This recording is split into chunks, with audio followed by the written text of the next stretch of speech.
our speaker today. Sativa Peterson is the News Content Program Manager for the State of Arizona Research Library.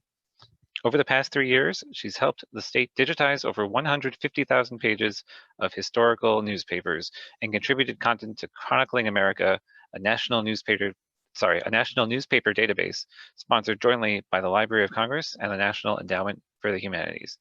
Today's presentation, Revealing History, is made possible in part by the Arizona Humanities. And now please welcome Sativa Peterson. Thank you, Dan. Good afternoon, everyone. Thank you so much for being here. I've really been looking forward to this presentation. As Dan said, I am in charge of the newspaper collection at the State of Arizona Research Library. We're part of the Arizona State Library Archives and Public Records. And the newspaper collection is the largest collection of Arizona newspapers in the state. It spans from 1859, when the first newspaper was published in Arizona, to the present. We're still very much actively collecting. And over the past few years, we've really made an effort to digitize our historic newspapers. And that's what I'm going to talk to you about today. Just a little bit of housekeeping. I'm probably going to speak for about the first 30 to 35 minutes, showing some old newspapers. We're going to go to 1918 and take a look at what was happening in Arizona. And then after that, there's going to be more of a demonstration where I'm going to show you how to look for newspapers on your own, how to do your own research, and some tips and tricks for looking for old news and doing that kind of research. And then there's time for Q&A. And please feel free at any time to just throw comments or questions into the chat. I'd like it to be as interactive as possible. And so I don't mind at all kind of being interrupted as we go along if there are things people want to comment on or ask a question. So as a newspaper, and I also wanted to mention at the end, we're going to have a link for a survey. So if you wouldn't mind filling that out, and Dan will put that link in later towards the end. Okay, so as a newspaper librarian, I'm a little biased, but I'm really passionate about old news. I think newspapers are just such a rich and valuable resource for researchers, for genealogists, for historians of any kind, because they don't only show us how we governed ourselves, but how we celebrated, what foods we ate, how we faced conflict. They report on social conditions, and technological change, and as well as have a lot of genealogical information, birth announcements, death announcements, marriage announcements, and military enlistments. So a real range of things. Let's see if I can advance my screen. There we go. I would also say that, in my job, I have the opportunity on any given day to read as much old news or historic news in any day as I do sort of breaking or current news. And I would think that over the last 2 years, that has really become something that I've used almost as a little bit of a coping mechanism for the kind of relentless news cycle that we have found ourselves in, not only going through a presidential election, but a global pandemic over the last 18 months. And so I've really found the old news a great way to gain perspective. And I hope that's what we can do a little bit today. I hope that you'll enjoy it. So before I get started, I always say that, reading old news is the closest I can get to time travel. And so to kind of get us warmed up, I'd like us to time travel to 1957. I am going to share just a random newspaper page from 1957. And that's all I'm going to tell you at the moment. And let's just spend about 20 or 30 seconds perusing that page and kind of see what speaks to you, what stands out, what can you learn about this community. Okay, so here is our newspaper page. So go ahead and just take 20 seconds or so to look it over.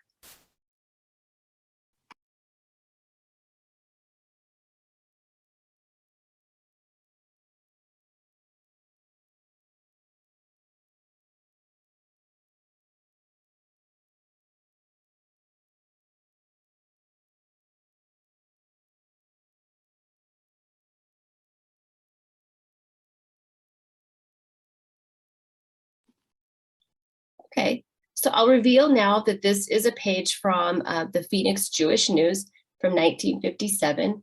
So what stood out for anyone? What kinds of information?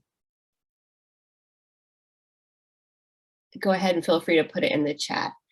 I know for me, I'm always drawn to the birth announcements section there. Oh, let's see what people are saying in the chat. Births, yep, same. For me, I think it's really interesting where in addition to learning the name and gender of the baby, we're learning the parents' names, and also grandparents are listed. So if that was your family, if you were doing some community research or family research, that might be a really valuable find. Also, I don't know if our attitudes toward privacy have changed, but you notice that also the address is printed right there in the newspaper.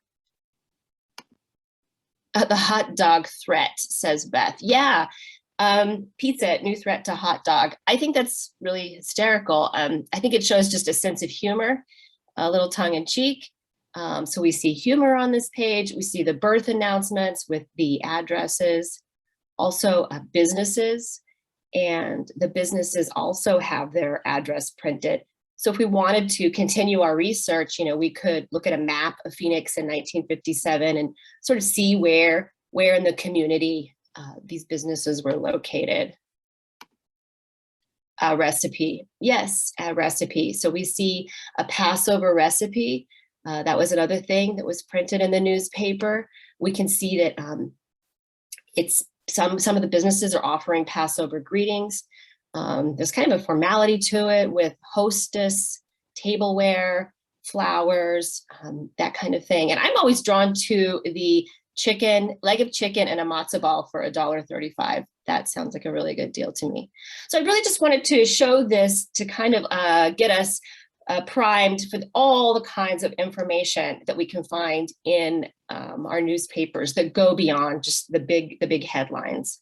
So just to keep going, now we'll time travel a little bit to the mid-1920s. Here's the Winslow Mail. Full disclosure, I grew up in Winslow, Arizona. So if some of you are joining us from outside of the state, Winslow is a small community in northeastern Arizona. It is a railroad town and it borders the expansive Navajo tribal land. So here is the Winslow Mail from December 12th, 1924. And in this first column, they're saying that they're going to offer a prize if someone could come up with a good slogan.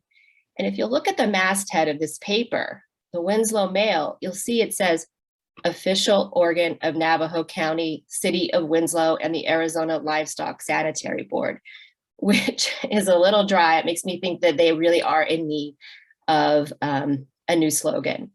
And so let's see, I'm going to go ahead and advance the screen. Here's a close-up of that article. It says, can you think of a real good, terse, snappy, but not snippy phrase which the commercial club may use for publicity work? And it goes on to say, that Gallup is using the land of enchantment, and Prescott has the Mile High City, and so Winslow also needs a slogan. And here we have the winner. Just a few weeks later, the winner is announced, and it's the Meteor City. Winslow is not too far from Meteor Crater. And so this is the slogan that they have decided on as the contest winner. And then you'll see there's a complete list of slogans submitted. And I didn't include them all, but here is a portion of that list. And I think number one, it says, stop at Winslow, heart of the most wonderful scenic country. Before crossing the country, God forgot. Maybe not the best. I can see why. And then there's a few other really weird ones, like number 10, a live coal exposed. I'm not even sure what that means. Oh, okay, Jessica says her family lives in Winslow. Well, because it's my hometown, I get to poke a little fun at Winslow today. That I do it with also hometown pride. Okay, let's see. What else? All right, so just again, an example of the kinds of things that we can find in the newspapers, a community just trying to brand itself and find, its identity. So now we're going to get a little more serious. I am going to take us to 1918, and we're going to start to really look at some of the ways that the state was dealing with Spanish influenza. Okay, and I'm going to stay in Winslow. So here we are. This is the cover of the Winslow Mail. This is October 4th, 1918. You can see there's two little slogans on either side. This is, like 6 or 7 years before their slogan contest. One of them being Winslow is the metropolis of Northern Arizona. So I looked up census information, and in 1910, Winslow had approximately 2,500 people. And then the other little slogan there, a clean local newspaper. So what I wanted to draw your attention, though, is to the fourth column and that top article, Spanish influenza. So I'm just going to go to that, a close-up of that. And here it says, there is an epidemic of La Grippe in Winslow, and the doctors say there are more than 200 cases now, with new ones appearing every day. However, the doctors assure the people it is not the Spanish influenza that is raging in the East with such fatal results, but simply the old-fashioned La Grippe of 30 years ago, and there is no need to get unduly excited or nervous. So there we have it. We have a statement in the paper saying not to worry. Yes, we know people are coming down with something, but it's not Spanish influenza. Well, I wanted to sort of trace this through our historic newspapers. The Winslow Mail, it comes out once a week. It's a weekly community newspaper published every Friday. So I went to the very next issue, the very next Friday, and that would be October 11th, 1918. And if you look at that first column, now we see an article, Winslow scourged. And then in the fourth column, 2/3 the way down, 3/4 the way down, toll of plague. So I'm just going to go take a closer look at those. So here we have it. The Spanish influenza, which made its first appearance early last week, spread with such rapidity that Saturday it was estimated there were more than 500 cases, many of them most serious. And as you recall, I mentioned that there were 2,500 approximately people in town in 1910. Then I'm going to go up to that second column. It says, upon the arrival of Dr. Brown Sunday morning, after consultation with the authorities and citizens, it was decided to take over the high school for a general hospital, and transfer wagons were started out at once to pick up every spare bed in the city to care for the worst cases. The seats were removed from the assembly room and classrooms, and wards were established for men and women, and special male and female wards were opened for the Mexican and colored population. So I'll stop there. There's a lot to unpack. I mean, I think there's so much in this small article. On the one hand, it really gives us a picture of how this community is rallying to deal with this outbreak.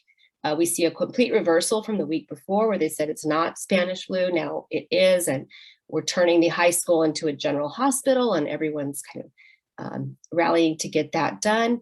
At the same time, we see a picture of a community where segregation is still very much present, and they're even in this rush to establish this makeshift hospital, they're having this segregated ward, not just by race, but also segregation by gender. So a lot going on. And it's sort of at this time that I like to give a disclaimer that when you are doing research with historical newspapers, they contain a wide variety of historical content, some of which may represent hurtful beliefs and even imagery that reflect the worldviews of the creators. And so although such content, doesn't reflect my values personally or those of the Arizona State Library, we are presenting these historic newspapers just as they were. Nothing's been redacted. They have not been censored or sanitized in any way. We're trying to provide access to the accurate historical record and allow researchers to analyze these records in the context of their original expression. And to that point, we see this other small article, Toll of Plague. At this hour, Friday morning, the total number of deaths recorded from influenza since Sunday morning is 19. And then it lists the deaths by race. So we have a very different picture in just this 1 week's time. Well, I wanted to go to the next Friday to see what was happening in my town of Winslow. And as it happens sometimes when you're working with historic newspaper, the issue was missing. I didn't have the next issue. So I decided instead to take a look around the state somewhere else. And so here is the front page of the Arizona Republican, which is what the Arizona Republic was called up until 1930. So here it is from 1 week later from what we just saw. This is October 18th, 1918. And we get a very different perspective. In a way, it's like a much broader, like pulled out perspective. If you notice, the Winslow Mail as a community newspaper had a lot of very localized news printed on its front page. But when we see the Arizona Republican, which is the largest daily paper, we see a lot more national news. Let's see, I'm going to check the Q&A. Looks like I have a question. Does the state library, we do have a harmful language acknowledgement statement. We do. I can show you where to find that. Okay, so this again is giving us a much more national look of what's going on. And we're reminded by looking at this front page that we're still in World War I. We're still in the middle of that conflict. World War I doesn't end until November 11th, 1918. And here we are, it's October 18th. So we're still in the middle of that war. And you can see also in the second column, the second article, it says Congress is asked for 10 million to fight flu peril. And then you can't see it on this page because it was located just below the fold, but I'll advance to the next slide. This boxed public health service announcement was printed on that front page just below the fold. And it says, the disease now spreading over this country is highly catching and may invade your community and attack you and your family unless you are very careful. And then it has some bulleted points. Influenza is a crowd disease. Influenza probably spreads mostly by inhaling some of the tiny droplets of germ-laden mucus sprayed into the air when ignorant or careless persons sneeze or cough without using a handkerchief. Influenza is probably spread also by the filthy habit of spitting on sidewalks, streetcars, and other public places. And influenza is probably spread also by the use of common drinking cups and the use of common towels. So pretty interesting to look at in the context of what we've been going through in the last 18 months. I can't recall, I mean, I've definitely seen on the state level some public health announcements, but I can't recall seeing something like this printed on the page of the largest daily newspaper. But correct me if I'm wrong, maybe some of you have seen that. And then it's signed by Rupert Blue, Surgeon General of U.S. Public Health Service. So any questions or comments before I move on?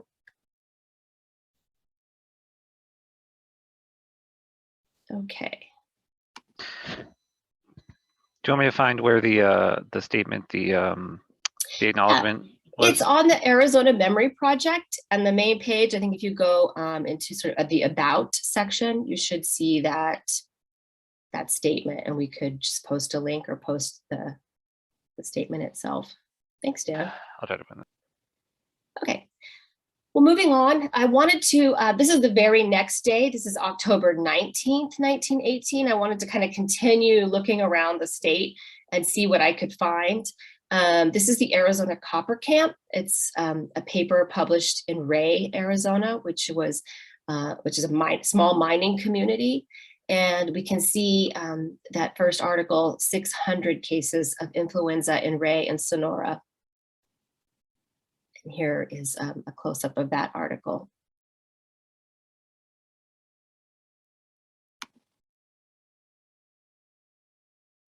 All right, and then, oops, I went one too many. Yeah, there's my Ray and Sonora. Okay, so then here we are, November 17th, just over a week later. This is the Daily Morning Oasis. This is a newspaper published in Nogales, Arizona, along the Arizona-Mexico border. And you can see this, the war came to a conclusion on November 11th. So it's just a few days after, and it says, victory celebrations knocked out Spanish flu. And here is the up close of the article that went along with that headline. Joy and flu won't mix. Medical men think victory celebrations killed Spanish flu, fewer cases and deaths.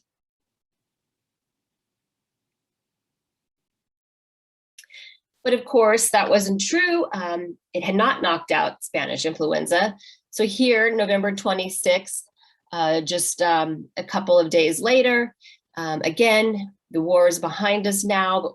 You can see in this first column, it says active war begins anew as influenza pays second visit.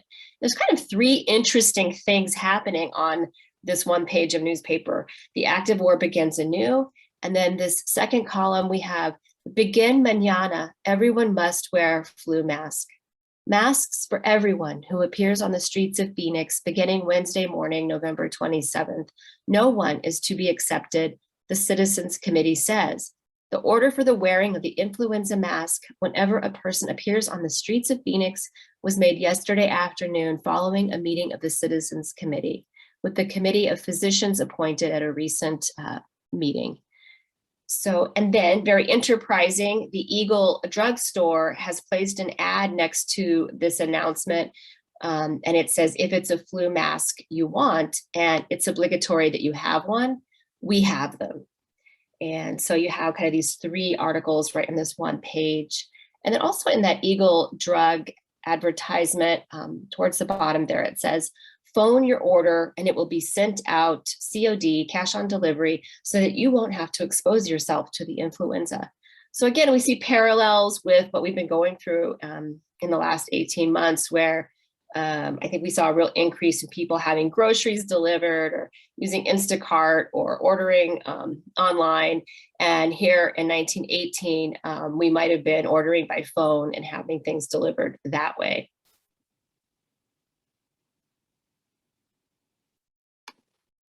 Okay. So here we go. This is just, this is December 10th, 1918. So a couple weeks later, this is the Daily Morning Oasis out of Nogales with a revamped look. I love the way all of these fonts look on this page. We can see that main bold headline is Fight Flu Again. But then if you scroll, let your eyes kind of go to the center of that page, it says ban again placed on public schools. And I'm just gonna go to those two little articles. The first of which is a proclamation. And I'll go down to the second paragraph. It says, it is hereby proclaimed that beginning this 10th day of December, 1918, at 7:00 a.m., there shall be laid a quarantine upon all schools, churches, moving picture theaters, pool halls, and all public gatherings, and that they shall remain closed until further notice. And then we have this second article, pupils will be assigned texts over telephone. It is the plan of Superintendent C.H. Madden of the Nogales Public Schools to have the scholars of both the grade and high school departments receive their daily lesson assignments over the telephone and through the columns of the morning paper. In this way, the teachers may keep in touch with the work and cooperate with their pupils. The school children will in turn, during the closing of the schools, have had a chance to keep up on the work and should lose but little of the lessons assigned them.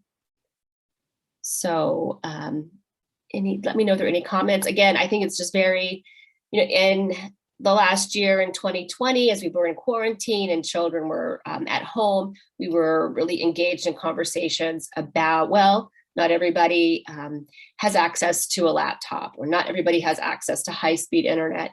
And if we had been living in 1918, we might have been having discussions about, well, not everybody has access to a telephone or to the paper. So any comments before I move on?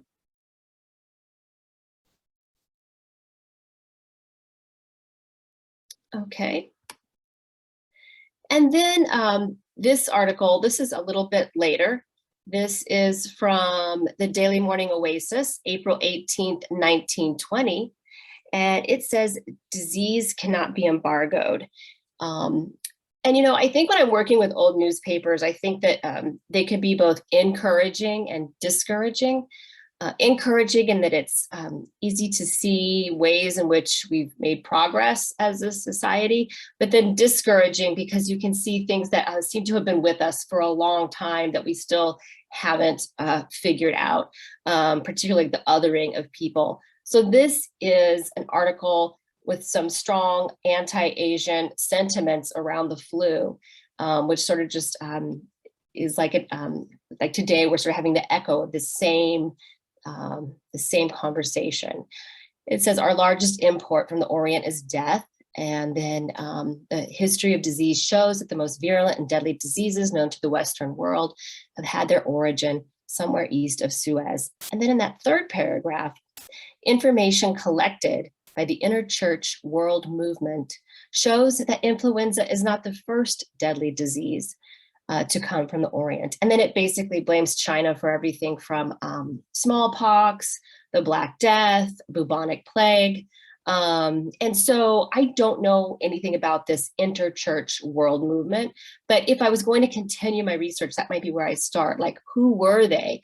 What was their, why were they spreading this message, and what happened to them? Are they, you know, are they still around? This sentiment we've seen, unfortunately, some similar anti-Asian sentiments as we've been going through COVID-19. So everything kind of circling back. And then I wanted to go back and check on Winslow because we left it. We left it where they had turned the high school into a makeshift hospital. So now I wanted to, I've done my look around the state to see what else was going on. And I want to go back and check in on Winslow and see how things are going there. So this is October 25th, 1918. And if you look into that fourth column down towards the bottom, it says death toll heavy. And it says, while we in Winslow feel we have been scourged with the influenza, we must consider ourselves most fortunate in the light of reports from the towns of Gallup and Flagstaff. The deaths in Winslow, where we had over 500 cases, will not reach more than 30, while at Gallup, the deaths total more than 100. And at Flagstaff, they are now over 80, and more fatalities are being reported every day. And then finally, on November 1st, the very next week, you can see in the fourth column there, it says hospital closed. And it says in the article, the last patient in the emergency hospital was discharged last Monday, and the institution was closed. The janitors are now putting the seats back in the rooms, cleaning up the building and fumigating, preparatory to the opening of school when the quarantine is raised.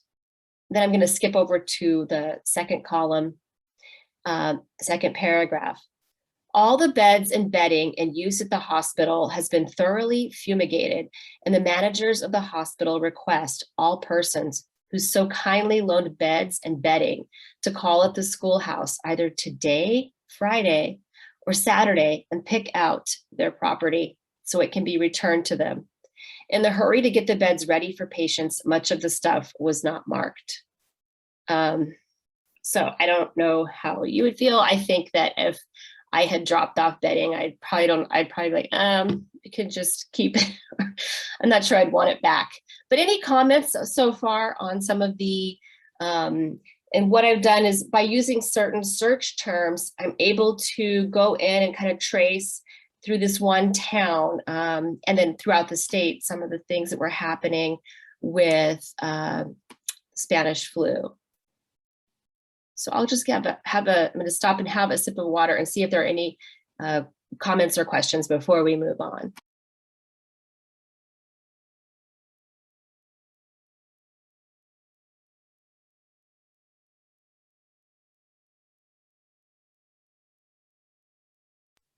Okay, well, then we're going to move into the second part of this, which is to demonstrate a little bit of how can you find things on your own? Where do you look for these newspapers?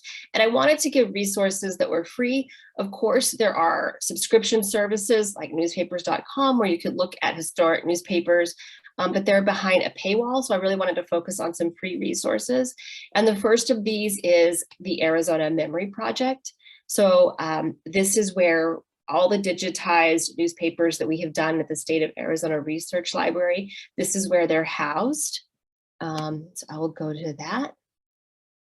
And Dan has shared the link, so you don't need to worry about scrambling to write this down. Let's see. I'll just go to the main page. So if you were to Google Arizona Memory Project or type in the web address azmemory.azlibrary.gov, it would bring you here. And we have many wonderful collections, not just from the state library and archives, but also from cultural institutions throughout the state who are hosting content on here. But for today, I'm just going to take us to the historic newspapers. And you'll see there are basically three ways that you can search. One is by location. We have all 15 Arizona counties represented here. So if you were interested in newspapers of a particular county, you could search that way. We also have a button here for tribal nations. So I'll just click on that and scroll down, and you can see each one has a thumbnail, and it will tell you the years of publication and the years digitized. They're not always the same, as some papers have been published for many years and we haven't digitized all of it. This is a Navajo language paper, and we have, here's a paper from the San Carlos Apache and the White Mountain Apache tribes, and about 8 in total, 8 or 9 in there. So that's the first way. If you are interested in the location, you could certainly just hop in and browse that way. Another way to find newspapers is through some special collections where we've organized papers by a certain topic or subject or language. So for instance, we have Spanish language papers. You could click here and see all of the Spanish language papers that we have digitized and the years digitized. So I think there are about 7 or 8 here.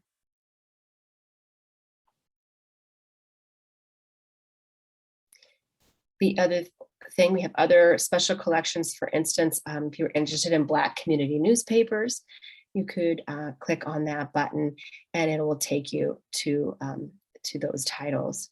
I'll just demonstrate by clicking the 93rd Blue Helmet. So for instance, when you click on it, it'll give you a thumbnail image of the front of the newspaper, and also an essay, a short essay that sort of puts the paper into some context. So this one, the 93rd Blue Helmet, published in Fort Huachuca, Arizona, was the first newspaper in the history of the United States Army published for an all African American division, the 93rd Infantry Division. So if I wanted to browse these, I could click this button, browse and search, and it will take me to the issues that we have available of that paper and the date. So I can click on that and you will see the paper, and you can make the view bigger here by clicking that view button, and then you can scroll or use your trackpad to make that bigger or move it around. Okay.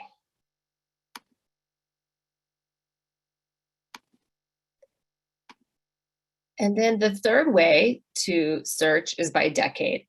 So for instance, if I were looking at the Spanish flu, which happened in 1918, 1919, I could go here into this decade, 1910s, and see what newspaper titles we have digitized. And some of these were in my earlier presentation. You saw Arizona Copper Camp out of Ray and the Arizona Republican. So here are some others that were being published during that decade. Okay, and then if you really want to get into the nitty gritty, the other way is to do an advanced search. And I'm going to show you that because it's a little quirky. The Arizona Memory Project, we use a platform called Content DM. And to be honest, we've somewhat outgrown it where we've gotten too large, and we are in the process of migrating to a new platform. That'll be about a year out. And I'm sure once that migration has taken place, I'll come back and I can show people how to search effectively on that one. But while we're still on the Content DM platform here, it's a little quirky. So I'd just like to demonstrate. I'm going to say show all collections. And you'll see there's just so many wonderful collections here from all across the state. But I'm going to deselect them all, because what I want to do is scroll past all of these collections. Feel free to come back and check them out another day. But I'm going to go through A through Z. Well, it's really A through Y, because I think the last one is Yuma. So I just scroll past all of these. And once I get to Yuma, then what begins here with the 92nd Buffalo, these are all of the newspaper titles. So they just live below all those other collections. And so I'm going to go ahead and just select a few. Let's see, maybe I'll grab something out of Holbrook.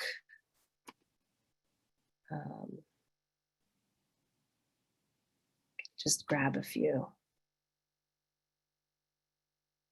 to demonstrate. You can see all the various newspaper titles. And then most importantly, after you've selected the titles that you want to look at, the most important thing is to hit save so that your advanced search will only be looking in those titles. And then maybe I'll try, something like railroad accident and see what we get.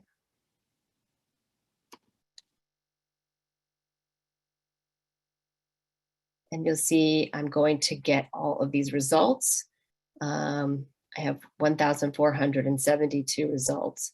So I could either refine my search or I could just start digging in. I'm going to go ahead and click this Williams News so we can look at one together. And I want you to notice that where my search term, railroad accident, is appearing on the page, it will be highlighted in pink. And it will also highlight what page in the paper my search term. So you can see here on page 1 and on page 7 is the phrase railroad accident. So then if I want to read this to see if this is a good match for my research or not, I'll go ahead and click on view. But when I do that, my little pink highlight disappears. So I sort of have to orient myself on the page to where I want to go and look once I blow this up. So here it is. I'm going to scroll in here to where my railroad accident article appears. And then I could read this and decide, was this useful to my research or not? Was this a good result or not? If it was, and I decided I wanted to keep it, you can go over here to download, and you can download this JPEG and keep it for future research. So you could, decide what size file you want and just download it to your computer so you can refer to it later. So that is the basics of how to use the Arizona Memory Project. Searching. Does anybody have any questions before I move on?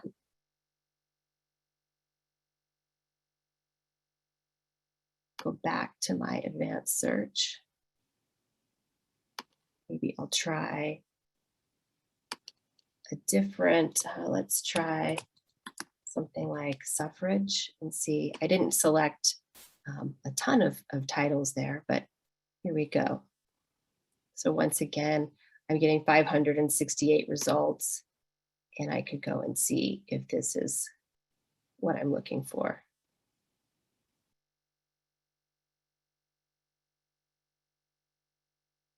Okay, well then I will move on to the next place to look for historic newspapers.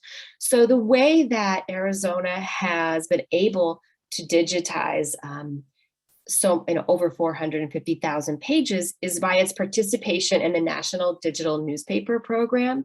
This is a partnership between the National Endowment for the Humanities and the Library of Congress. They offer states grants to digitize about 100,000 pages of newspaper and over a 2-year grant cycle. And Arizona has been lucky enough to participate in 4 rounds of the National Digital Newspaper Program grant. And so when we digitize that historic content, we're putting it on the Arizona Memory Project, but we're also giving a copy to the Library of Congress. And they are hosting that material on Chronicling America, which is their newspaper database. But so are many, many, many other states in the nation. I think they're up to like 48 states have participated, as well as some territories. So this is where you would go. Yes, you can use the Chronicling America database for Arizona newspapers, but you could also use it to search for other states. And I'm just going to show you a little bit how that works. If you go up here to this 3rd tab, the All Digitized, I'm going to click there. And just to demonstrate, first I'll say Arizona, and I'll just leave these at their defaults of all and say go. Okay, so here you can see that Arizona has contributed content from 110 newspapers that were published in Arizona. And you can see here the earliest and latest issue that's available. So this is another way to just come and identify what papers are available here in Arizona. But I'm going to go back up here to our All Digitized. I could say Arizona, and I could click Spanish as my language. And you can see that 11 newspapers in Spanish or that are bilingual in English and Spanish have been contributed here to Chronicling America. And so I'll just click on one to show you. This is El Mosquito out of Tucson, which is one of my favorite names for one of our Arizona newspapers. And you see here again, they have a thumbnail and this essay that gives some context. We can also click here, calendar view. And this will show you, it looks like it was a weekly paper. So you can see it was coming out every Sunday. I'm just going to click on one of the highlighted dates. And this will show me all the pages in that particular issue. Okay, so I'll click on page 1. And again, you can really scroll in to read these articles. But I also wanted to point out, you could go up here and click text. And this is going to be OCR, or optical character recognition, of all the text on that page. And if your Spanish is as poor as mine, you will say, yes, Google, go ahead and translate that into English. And in this way, it could help me if I wanted to find some of my search terms here in Spanish language newspaper. So this is one way, a little workaround if you wanted to read that paper. And I could even do, say, a control find. And it's going to highlight where my word is showing up there. Okay. And then just like with the Arizona Memory Project, if this was something that I wanted to keep for future reference or just for my own self, you can go ahead and click PDF. And so unlike on Arizona Memory Project, it downloads as a JPEG. Here on Chronicling America, you can have the option of downloading it as a PDF or as a JP2. So I could do that and it will appear here. It takes a second. Looks like I have a question here. Yeah. Can you cut and paste from that text page? Can you cut and paste? No, but so what I would do is I would hit that PDF button, and then this will allow me, if I click this, to just download to my computer. You see, I could save it. I don't know of a way to just like extract one article. When I work with them, I usually have to open them up in something like Photoshop or another editing tool and get just to the article level that way. So hopefully that answers your question. Okay, so again, if I'm going back to this all digitized, you could also, let's say we wanted to say all states and Spanish. There's another way to just identify. We can see the ones from Arizona, of course, but if we scroll down, we can see titles from other states, California, Florida, Louisiana, and so on. All right, and then I'm going to go to the advanced search function, which is this second tab here. And you can see all the states listed in this first box. If I click Arizona, now what I wish would happen is that when I clicked this would populate with only the Arizona titles, but that is not how it is. So you either have to know the name of the paper you're looking for and go in there and highlight it, or keep a very broad search, which is what I'm going to do right now. And then you can select the years. This is the oldest paper here on Chronicling America, 1777, and it ends at 1963. And then I can, let's just stick with suffrage.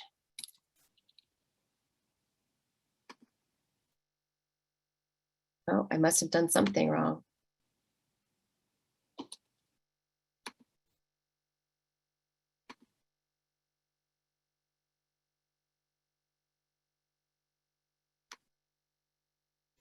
That can't be. So what am I doing?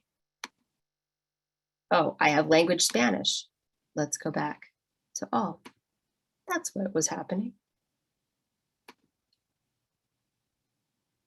There we go. That's more like it. And so you can see by typing in that search term suffrage, I got over 10,000 results, which is a lot. So I might want to refine my search, or just select the newspapers I'm interested in. Or I could say, I really just want to see big headlines. What if I say just show only front pages? I can select that, and then it's going to show me, that narrowed it down to 2,800. And then I could see here, I'll go ahead and select this one.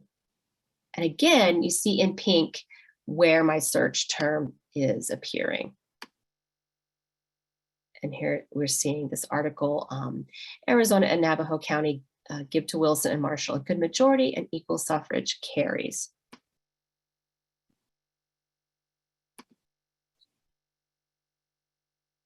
Okay, so that is a little bit how you would use Chronicling America to get at some of this content. You can go to the next page or go to the next issue. So does anybody have any questions or comments before I move on?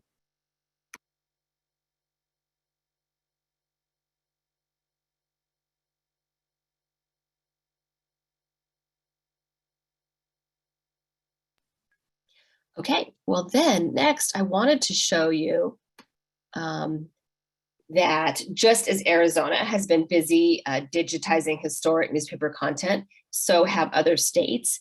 And even though, you can find some of that content, a lot of content on Chronicling America, but states also run their own platforms. So I was just going to show you a couple of our neighbors. This is the portal to Texas history.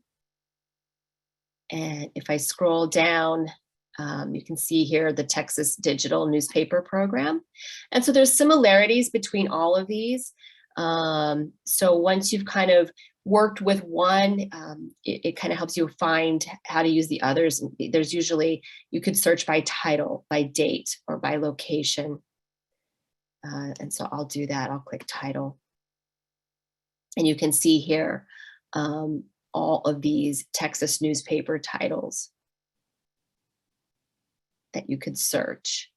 And they all have similarities, you could by location. So again, by county. I always forget how many counties Texas has. 207.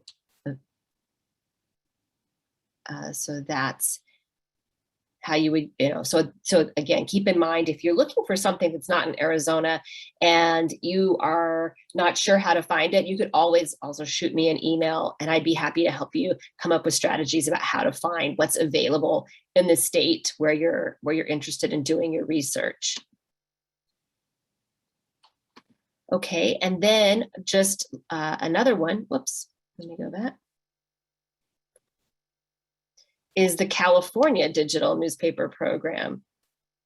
Oh, it's not going to let me go.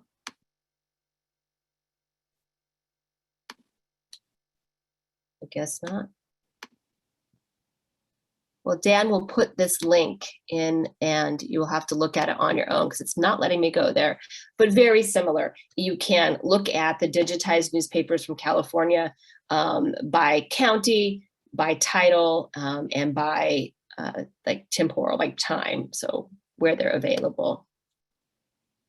I will definitely share my email, Nick, that on one of the last slides, and also Dan could feel free to put it in the chat if you like. Okay, so before we move on, does anybody have any more questions about searching? I would just say another tip for searching in historic newspapers is that you kind of have to think a little bit like a detective, in that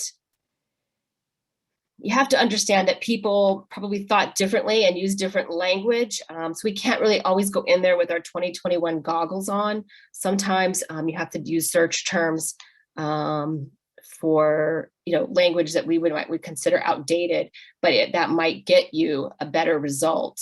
So keep that in mind. And I'm always, again, happy to help strategize, like what might some of those search terms be that would get you a more robust search results. Okay, so if we don't have any questions, I'm going to move on to something, another little bit of time travel. So this is, I'm going to take us to the mid-1920s. Let me go back to my presentation.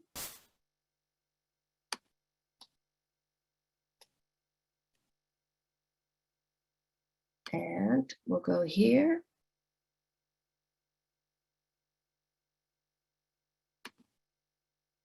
Okay. So here we are. This is Nogales International. So Nogales, located right along the Arizona-Mexico border. And we have two slogans here on either side of the masthead. It says Nogales, situated where two great nations meet. And then Nogales, the convention city of the great Southwest. So as I was preparing this newspaper for digitization, I noticed that there were many, many conventions taking place in Nogales. And like they said, they call themselves the convention city. So here's an example of that. Many bankers to be here, masters of finance to attend big convention. And then here's another one from October 14th, 1927. 700 teachers here today. And now they've added a new slogan under the masthead. It says, Nogales must and will have paved streets. So we've got the bankers in town. We've got the teachers in town. Here's another one, May 11, 1928. Nogales host to Arizona Elks. 350 Elks expected at big convention. Does anybody have any idea why all these conventions are taking place in Nogales?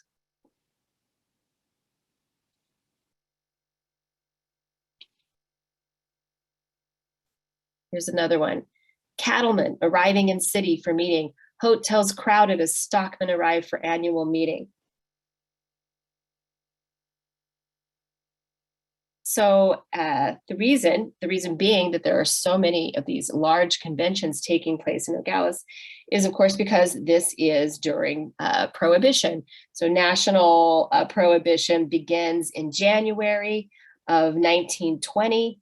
And here we have we're well into Prohibition by now. We were into the mid 1920s and now 1930. And we see all of these national conventions going on so that people could, so they could drink, so they could arrive and have their convention and sometimes even enter establishments in Nogales, Arizona, and easily cross over to Nogales, Sonora, and drink. Here's another one, firemen. Firemen are flocking here for a convention, largest attended session in history.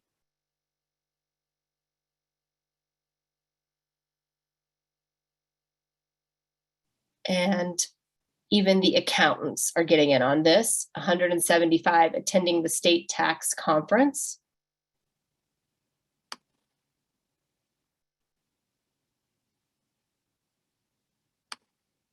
And optometrists. So even the optometrists are here. You notice now there's a little box up there near the masthead, and it's a little bit gruesome. It says number killed by automobile in automobile accidents. And so I can imagine there was a lot of drinking and driving. And so here, this number is only 3 in April, but it ticks up over the course of the year. So yeah, it was January 17th that the 18th Amendment was passed. It remained until 1933 in Arizona, when Arizona became the 21st state that voted to repeal. And so here we are. People were looking for a legal place to drink. And so the border was very porous. There's also here are the ads. So those were the conventions on the front pages taking place. And then inside the paper here, we have advertisements that never overtly say drinking is taking place, but we can kind of read in between the lines. We have the Manhattan Club. In this text, it says, "This is the place to meet your friends, form new friendships, renew old acquaintances, and forget the ordinary business worries of life, surrounded by those who are looking on the joyful side of life. We welcome the businessman, the cattleman, the rancher, and the miner. You will be more than welcome here at any time." Just a few steps across the border. We have real cold ones at the Jockey Club. And of course, all roads lead to the climax. So any questions or comments on these?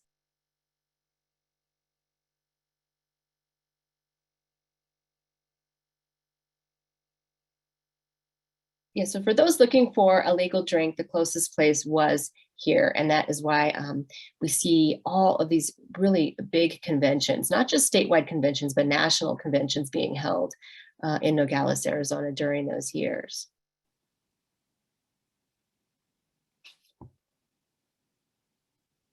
All right. And then just because I wanted to pick on my hometown, garbage cans are not proving very popular in town. I just included this. The idea of keeping a fly-proof garbage can on the premises, especially on business property, is not well received by a few citizens. So here they are. Last week, a number of citizens were called before Judge Corkill and given a little heart-to-heart talk on the subject. So they didn't take in the beginning to garbage cans in town. Again, you can find historic newspapers on the Arizona Memory Project and also on Chronicling America. And I'll share my email, which is here, Sativa Peterson, speterson@azlibrary.gov. I'm happy to help you find anything that you're looking for. Like I said, newspapers are just a really wonderful source. They give detailed accounts of events, and they really allow us to sort of trace the development of a story over time. I don't know if any of you have read the novel Water for Elephants.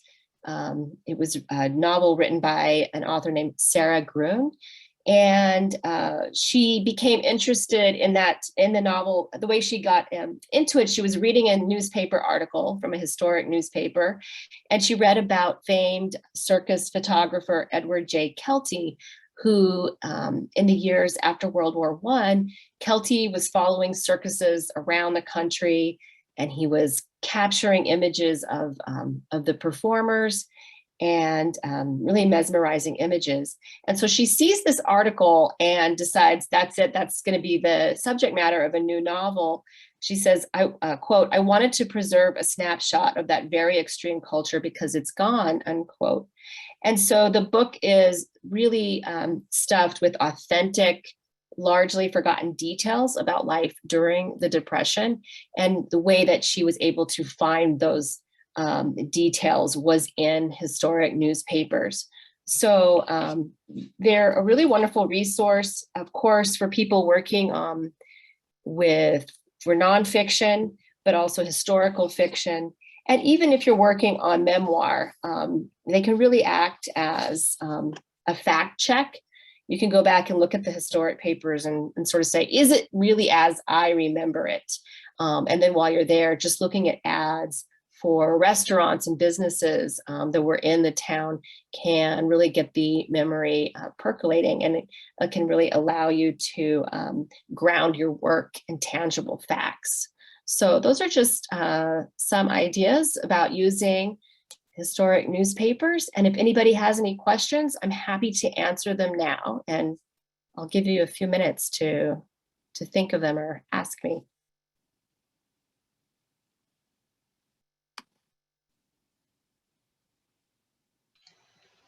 Sativa, there was a couple other online digital collections that you mentioned in the sheet you gave me. Do you want me to put them in the chat as well? Yeah, that would be great. All right, and then you can say, while people are thinking of questions, if you have anything to say about these. Yeah, ones. Sure. So the first one here, it's called Independent Voices.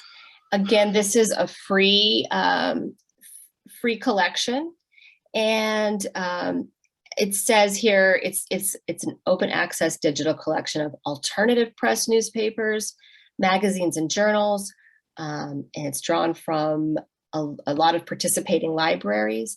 And so it includes like feminist newspapers, dissident GIs, campus radicals, many types of alternative press. So if you're looking for something of that nature, this is a really good place to start.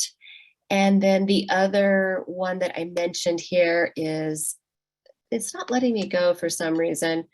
I don't know why I keep getting this little privacy error. I have to work on that.